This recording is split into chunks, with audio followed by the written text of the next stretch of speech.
SMZ news, खबर नहीं आपकी आवाज। नमस्कार, मैं हूं आरती और आप देख रहे हैं SMZ न्यूज। चर्चा करते हैं आज की ताजा खबरों पर। नागरिकता संशोधन बिल के खिलाफ देश भर में हो रहे विरोध प्रदर्शन को लेकर सुप्रीम कोर्ट ने चिंता जाहिर की है। CJI ऐसे बॉबेट ने कहा है कि देश कठिन समय से गुजर रहा है, शांति बनाने के लिए प्रयास होना चाहिए। दरअसल पुनीत कौर ढांडा ने सुप्रीम कोर्ट में याचिका दाखिल करके उस पर जल्द सुनवाई की मांग की थी। याचिका में कहा गया है कि झूठी अफवाहें फैलाने वाले एक्टिविस्ट छात्रों, मीडिया हाउसों के खिलाफ कार्रवाई की जाए और CAA को संवैधानिक घोषित करने की मांग की गई है। इस पर CJI ने कहा है कि इस तरह की याचिकाएं मदद नहीं करती। जब हिंसा रुकेगी, हम संवैधानिकता पर सुनवाई करेंगे। साथ ही CJI बॉबेट ने कहा कि हमें कैसे घोषित कर सकते हैं कि संसद द्वारा पारित एक अधिनियम संवैधानिक है। हमेशा संवैधानिकता का ही अनुमान लगाया जाता है। नागरिकता कानून के खिलाफ विरोध प्रदर्शन करने के लिए पुरानी दिल्ली के जामा मस्जिद के बाहर कई ढेर सारे लोग जमा हुए।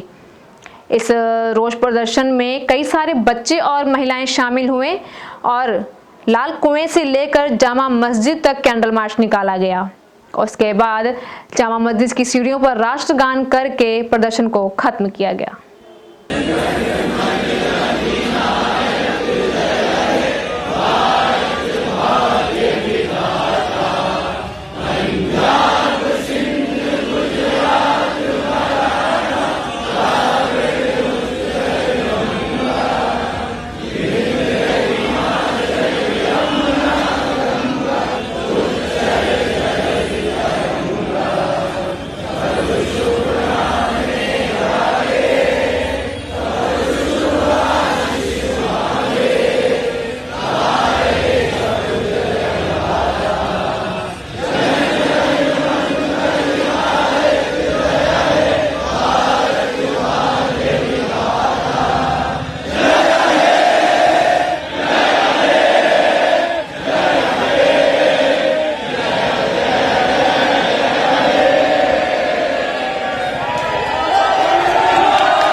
दिल्ली के पटपड़गंज औद्योगिक क्षेत्र में स्थित प्रिंटिंग प्रेस में आग लग गई, जिसमें मौके पर ही एक व्यक्ति की मौत हो गई।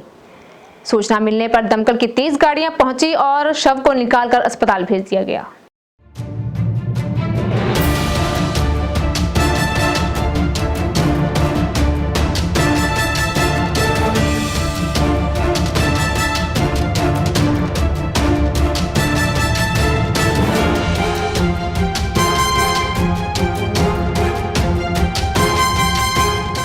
दो 38 पे लगी थी सुबह और अभी फिलहाल हमने इसको अभी अंडर कंट्रोल कर दिया। एक कैजुअलिटी सुबह हम लोगों ने निकाली थी, हॉस्पिटल भेज दिया था।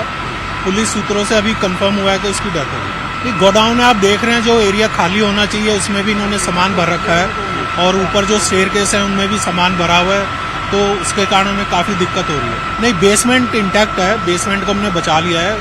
ग्राउंड फ्लोर से ही आग लगी थी, उसके बाद ये सेकंड तक चली गई थी। सेकंड थर्ड मतलब 3 फ्लोर में लगातार ही आग। जी, क्या माना जा रहा है, क्या शॉर्ट सर्किट है या कोई और वजह? वो अभी हम जब पूरा ऑपरेशन खत्म हो जाएगा उसके बाद बता पाएंगे। दमकल की कितनी गाड़ियों को यहाँ पर लगाया गया? 27 गाड़ियां लगी। दिल्ली के मुख्यमंत्री अरविंद केजरीवाल ने भाजपा पर दिल्ली को भारत का कचरा बनाने का आरोप लगाया है। उन्होंने कहा है कि गाजीपुर लैंडफिल पर डंप जल्दी ही ताजमहल की ऊंचाइयों को पार करेगा।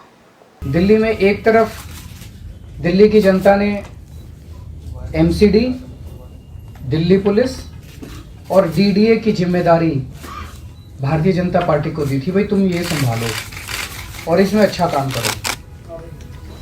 और स्कूल, अस्पताल, बिजली, पानी, नाली, सीवर, खड़ंजे, इन सब कामों की जिम्मेदारी आम आदमी पार्टी को दी थी और कहा था भाई तुम ये संभालो। तो दिल्ली की जनता के सामने साफ साफ 2 मॉडल्स ऑफ गवर्नेंस हैं और आने वाले 8 फरवरी के चुनाव में दिल्ली की जनता को तय करना है कि दिल्ली के लिए और देश के लिए कौन सा गवर्नेंस का मॉडल सही है।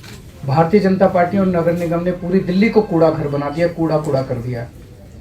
It is known as garbage capital of India. शर्म आती है।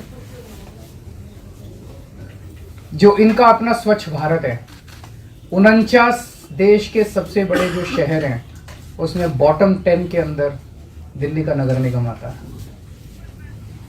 जो प्रधानमंत्री जी का अपना कार्यक्रम था स्वच्छ भारत का, उसको भी ठीक से भारतीय जनता पार्टी ने अपने नगर निगम में लागू नहीं किया। भारतीय जनता पार्टी का सबसे बड़ा तोहफा दिल्ली को है, वो जो गाजीपुर का जो पहाड़ है कूड़े का, वो अब ताजमहल की हाइट से भी ऊंचा होने वाला है। बहुत जल्दी उसकी हाइट जो है वो ताजमहल से भी ऊंची हो जाएगी, 240 फुट से ऊंचा हो जाएगा। ताजमहल की हाइट 240 फुट है।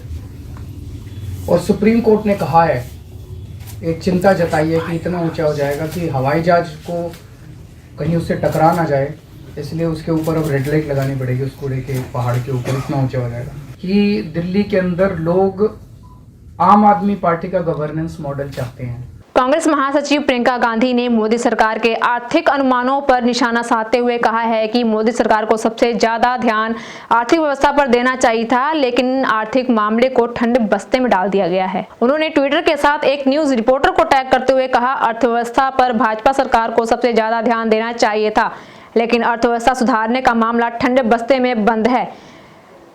जीडीपी वृद्धि के अनुमान बताते हैं हालात ठीक नहीं है। इसका सबसे ज्यादा असर व्यापार, गरीबों, दिहाड़ी पर काम करने वाले मजदूरों और रोजगार पर पड़ रहा है। उन्होंने कहा, सरकार ने इसके मद्देनजर कोई ठोस कदम नहीं उठाया।